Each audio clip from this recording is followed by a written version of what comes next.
যত অপরাধ সব আমি বুঝতে পেরেছি।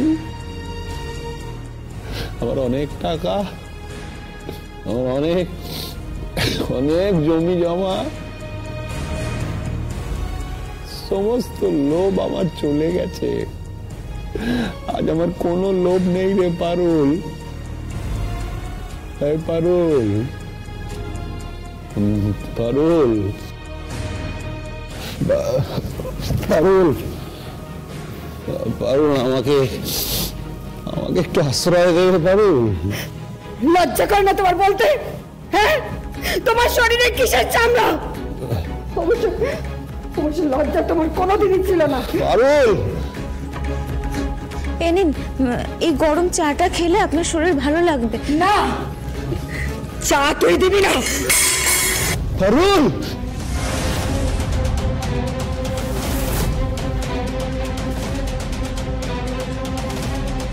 পারুল মাসি, এটা তুমি কি করলে? পারুল মাসি, তুমি তো এরকম ছিলে না। ওনার মুখের খাবারটা ফেলে দিলেন? এরকম একটা অসুস্থ মানুষ। না না না, ঠিক করেছে। পারুলের কোনো দোষ নেই। আমার সাথে এর থেকে ভালো ব্যবহার করা যায় না, যায় না। ও ঠিক করেছে। পারুল, পারুল, আমি চলে যাব পারুল। আমি এই শ্লোকের মৃত্যুর বিচার হলে আমি চলে যাব। যেদিকে দু চোখ যায় আমি চলে যাব। কিন্তু বিশ্বাস করো, আমি আর কিছু চাই না।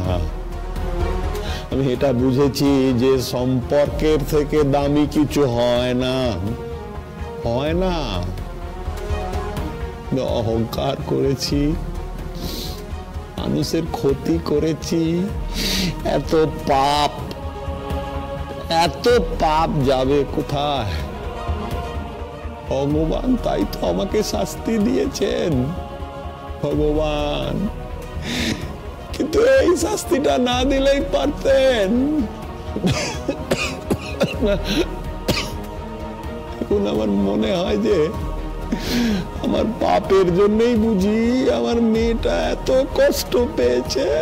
না, ওরা তোমার মেয়ে নয়, ওরা আমার মেয়ে। আমি ওদের বাপ, আমি ওদের মা। জানি তো, জানি পারুল, জানি। আমি তো চোখ থাকতে অন্ধ ছিলাম। আমার তো ভরা সংসার ছিল, 2 মেয়ে, বউ। তাও আবার নজর গেছিল অন্য মেয়ের দিকে। কি মোহে যে আমি গেছিলাম। পাপ, পাপ, পাপ ঘিরে নিয়েছিল আমাকে। পাপ করেছি আমি, আমি পাপ।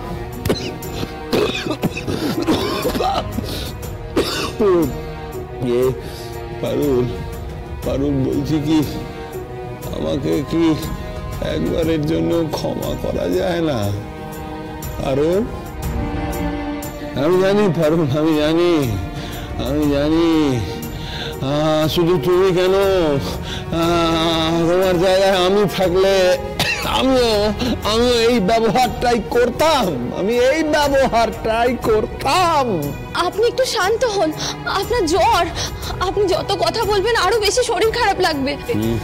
পারুল মাসি, এসব কথা পরে হবে। ঘরে যদি কোনো জ্বরের ওষুধ থাকে তাহলে ওনাকে দিই না? কারণ ওনাকে দেখে তো মনে হচ্ছে উনি সারাদিন কিছু খাওয়া দাওয়াই করেননি। না না না, আমার কিছু লাগবে না, কিচ্ছু লাগবে না। শুধু পারুল আমাকে একবার ক্ষমা করে দিক। জানো পারুল, আমি সেদিন মুখার্জি বাড়িতে গেছিলাম, আমি বলে দিয়ে এসেছি যে আমার মেয়ের দোষীরা শাস্তি না পাওয়া অবধি আমি মরছি না। বলে দিয়ে এসেছে। আমাকে কি অপমানটাই না করলো ওই প্রিয়দর্শিনী মুখার্জি। কিন্তু জানো পারুল, একজন কিন্তু আমায় ক্ষমা করে দিয়েছে। আমার বড় মেয়ে সারি।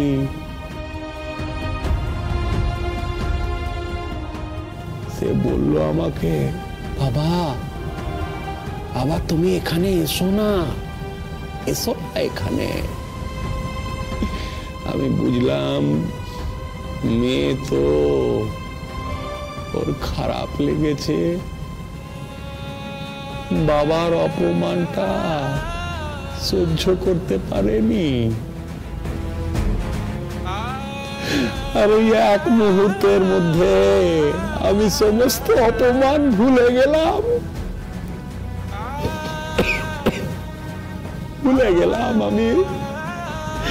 আমি বুঝতে পারলাম যে বাপ মেয়ের সম্পর্কটা কি। আমি বুঝলাম, সত্যি বুঝলাম।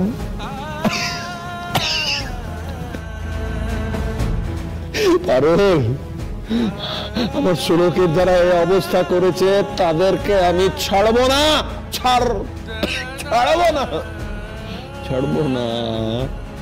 না। কিন্তু পারুল, তুমি যদি আমাকে ক্ষমা না করো আমি তো মরেও শান্তি পাবো না। বুঝেছি পারুল, আমার মতো স্বামী থাকার চেয়ে না থাকা অনেক ভালো। হ্যাঁ, যে স্বামী মারতে চেয়েছে, যে স্বামী কোনো খবর রাখেনি, যে স্বামীর জন্য সমাজের কটু কথা শুনেছ, যে স্বামীর জন্য সারা জীবন হাড় ভাঙা পরিশ্রম করেছ, আর যে স্বামীর জন্য মেয়েদের তার বাবার অধিকার দিতে পারোনি, সেই স্বামীর মঙ্গলের জন্য তুমি স্মৃতিতে সিঁদুর পরেছ কেন? হ্যাঁ, কেন পড়েছ পারুল? দরকার নেই, আমি বলছি দরকার নেই এসব।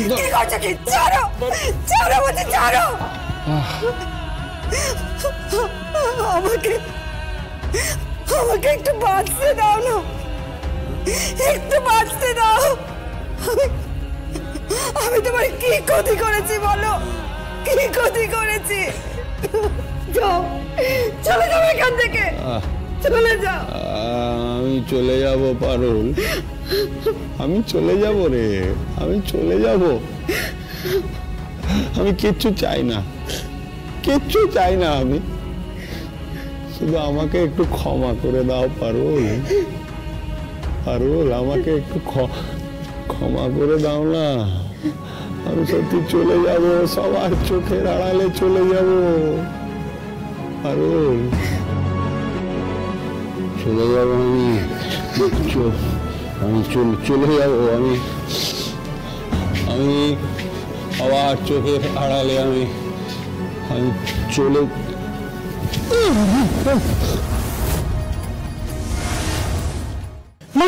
মাসি উনি পড়ে গেছেন। কি হলো? জল চশমাটা খুল, দেখি দাও। কি হলো? চোখ খুলুন।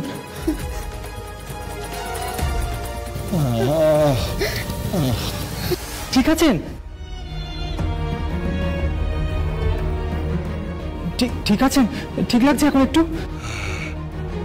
পারুল, আমাকে ক্ষমা করে দাও পারুল, আমাকে ক্ষমা করে দাও। মাসি, পাথরও তো গলে যায় গো। হ্যাঁ মাসি, ক্ষমা করে দাও না। মাসি, আর রাগ করে থেকো না।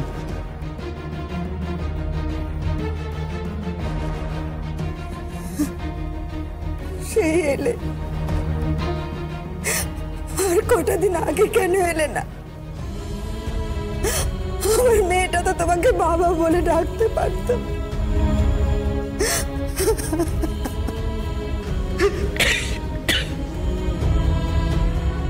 ও আমাকে ক্ষমা করে দেবে। দেখো আমার মেয়ে আমাকে ক্ষমা করে দেবে উপর থেকে।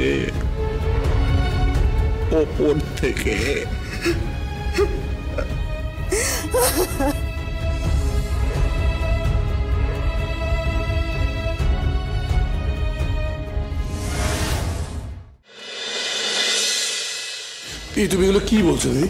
কি বলছো এগুলো? মামি তুমি এত রিকোয়েস্ট করলে কেন?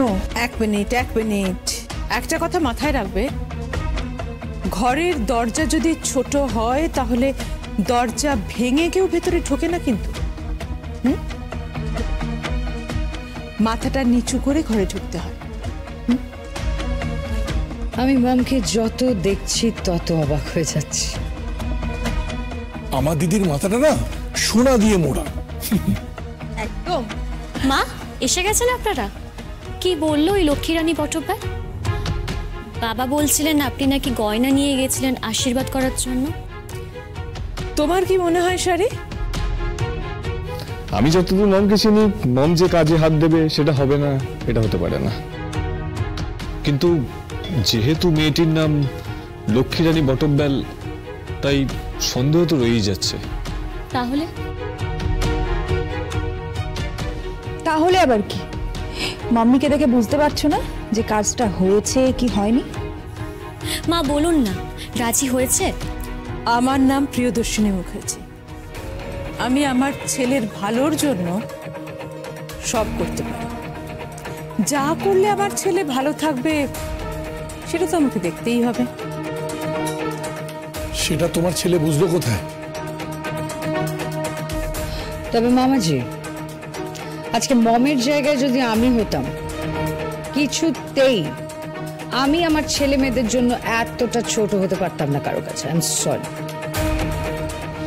আচ্ছা দিদিভাই, কি বললো মেয়েটা? শুনবে কি বললো? বাবা ট্যাকস ট্যাকস করে যা কথা বললো না।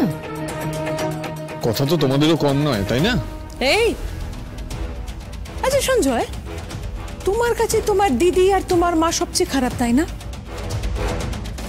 তোমার বাবা তোমাকে বুঝিয়েছে তোমার মা এত খারাপ, ছেলে মেয়েদের মনের কথা বোঝে না, দুঃখ কষ্ট কিচ্ছু বোঝে না। আর বাবার তালে তাল দিয়ে তুমিও সেটাই করছো, আমাকে সেরকমই ভাবছো, আর তাই সবসময় আমাকে ছোট করো, তাই তো? মহম, ছাড়ো তো, বাদ দাও এসব কথা। জানোই তো তুমি আমাদের বাড়িতে দুটো শিবির। একদিকে আছে গ্র্যান্ডি, ড্যাড, তোমার দুই ছেলে, বউ, এরা সবাই একদিকে, একই টিমে, একই দল। আর আমরা হচ্ছি উল্টো শিবিরে, বুঝতে পেরেছো তো? মানে শত্রু শিবিরে আমরা। কি ঠিক বললাম তো সঞ্জয়? সে তো তোমরাই তৈরি করেছো। আমরা মানে আমি, তোমার দিদি, তোমার মামা, আমরা খুব খারাপ তোমাদের কাছে। আর তোমরা যে আমাদের সঙ্গে, না না না, থাক থাক, আজকে সব কথায় যাব না। যে কথাটা বলছিলাম আমার ছেলের কথা, দেখো আমি চাই আমার ছেলে ভালো থাকুক।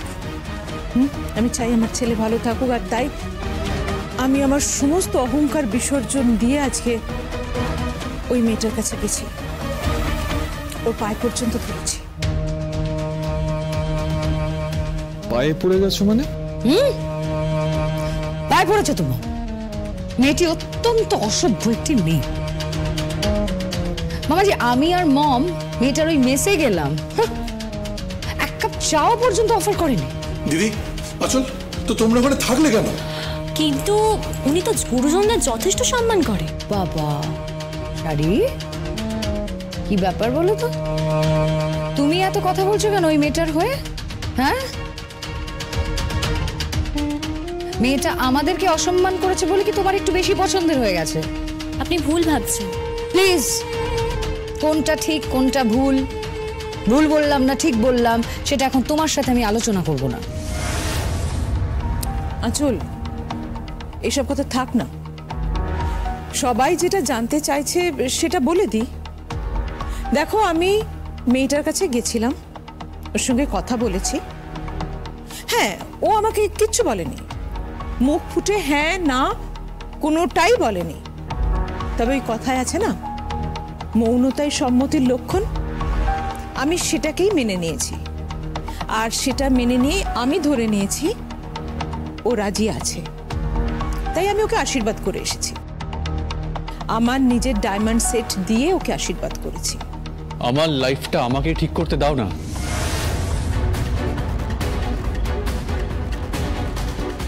সরি সার্থক, তোমার এই কথাটা আমি রাখতে পারলাম না। তুমি এর আগেও কিন্তু তোমার নিজের সিদ্ধান্ত নিজে নিয়েছো, নিজের সিদ্ধান্তে বিয়ে করেছো। তোমার সেই বিয়ে আমি মেনে নিইনি, অনেক অশান্তিও হয়েছে, কিন্তু তারপর আমি আমার ভুল বুঝতে পেরেছি। আমি চেয়েছি সবকিছু মিটিয়ে দিতে, সবকিছু ঠিক করে নিতে, কিন্তু এই অ্যাক্সিডেন্টটা যেটা হবে সেটা তো আমার হাতে ছিল না সার্থক, সেটা আনফরচুনেট।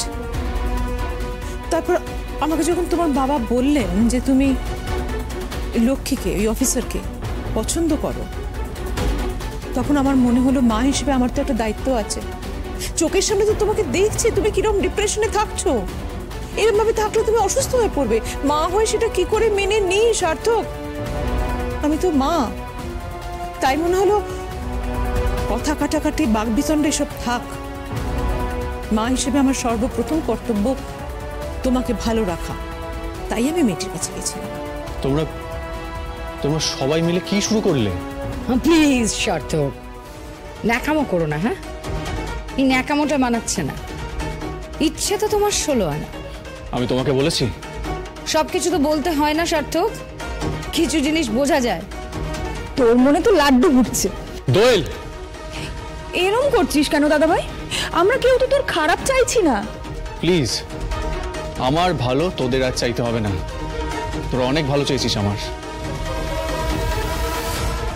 সার্থক, তুমি সকলের সঙ্গে এরকম বিহেভ করছো কেন? সবাই তো তোমার জন্য চিন্তা করছে, যাতে তুমি ভালো থাকো, তুমি সুস্থ থাকো, তুমি আনন্দে থাকো, সেটাই চিন্তা করছে সবাই। এরকম করো না। আর তোমার মা, তোমার দিদিও তোমার জন্য যথেষ্ট ওয়ারিড সার্থক। তুমি মানো বা না মানো, আমরাও যথেষ্ট চিন্তিত। তাই জন্য কালকে মেয়েটির কাছে গেছিলাম এবং মেয়েটির যত খারাপ ব্যবহারই করুক না কেন মুখ বুঝে সহ্য করেছি। তুমি খুব ভালো করে চেনো তোমার মমকে, আমি পারলে কিন্তু কালকে বুঝিয়ে দিতাম ওকে আমি কে। কিচ্ছু বলিনি। ও আমাদের সঙ্গে এমন বিহেভ করেছে যেন আমরা ক্রিমিনাল। মুখ বুঝে সহ্য করেছি। তোমার মুখ চেয়ে একটা প্রতিবাদও করিনি, একটা কথাও বলিনি। থাক না এসব কথা। কেন গেছো? আমি তো বলেছি আমার জীবনে একজনই এসেছে, শোলক, আর কেউ আসবে না। তোমরা এই কথাটা কেন বুঝতে পারছো না? সার্থক, একটা কথা বলি, আমার জীবনে একজনই আছে শোলক, একজনই আছে। এইভাবে হয় না তো, জীবনটা তো একা কাটানো যায় না। এটা বলা ইজি, করা খুব ডিফিকাল্ট। আর এই কথাটা মম বুঝেছে বলেই গেছে। কে বলেছে? তুই এসব কথা বলছিস কেন? আমি কিন্তু এই বিষয়ে মমকে সাপোর্ট করছি। যাক, এই প্রথম আমার ছোট ছেলে আমাকে সাপোর্ট করলো, ভালো লাগলো। আর সার্থক, আমি তো বলেছি, বারবার বলেছি, আমি ভুল করেছিলাম, আমি সেটাকে শুধরে নেওয়ার চেষ্টা করেওছি। কি করিনি বলো? আমি চেষ্টা করিনি সবকিছুকে ঠিক করতে? আমি চেষ্টা করিনি আবার একটা হ্যাপি ফ্যামিলি তৈরি করতে, সবাই মিলেমিশে আনন্দ করে থাকতে? কিন্তু ওই লক্ষ্মী বটব্যাল বাইরের মেয়ে, ও তো সবটা জানে না, তাই আমাকে ভুল বুঝছে। ঠিক আছে, আমার তাতে দুঃখ নেই। ওর মনে হচ্ছে আমরা অপরাধী, তাই জন্য আমাকে ভুল বুঝছে, তোমার দিদিকে ভুল বুঝছে, তোমার মামাকে ভুল বুঝছে। ঠিক আছে, বুঝুক। মা, আর কত অপরাধ থাকবে? মামাজি বাজিগুলো কিনেছিল, সেটা বাজির দোকানের লোকটাও বলেছে। দিদি, এটা কিন্তু ঠিক না। এই সবাই আমাকে অ্যাকিউজ করছে। কারণ তো আছে। আচ্ছা আচ্ছা আচ্ছা, কাম ডাউন সার্থক। আমি একটা কথা বলি, আমরা যখনই বাড়িতে সবাই মিলে একসাথে একত্রিত হই, কেন এরকম ঝগড়াঝাটিতে মেতে উঠি বলো তো?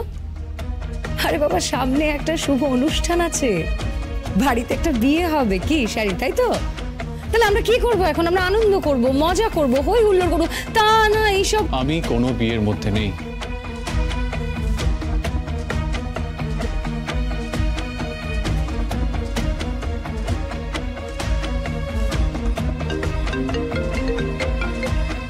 হ্যালো, হ্যালো, আমি সার্থক বলছিলাম। আমার মা আমার দিদি আপনাকে যা বলেছে আপনি ভুলে যান। আমি আপনাকে বিয়ে করতে পারবো না।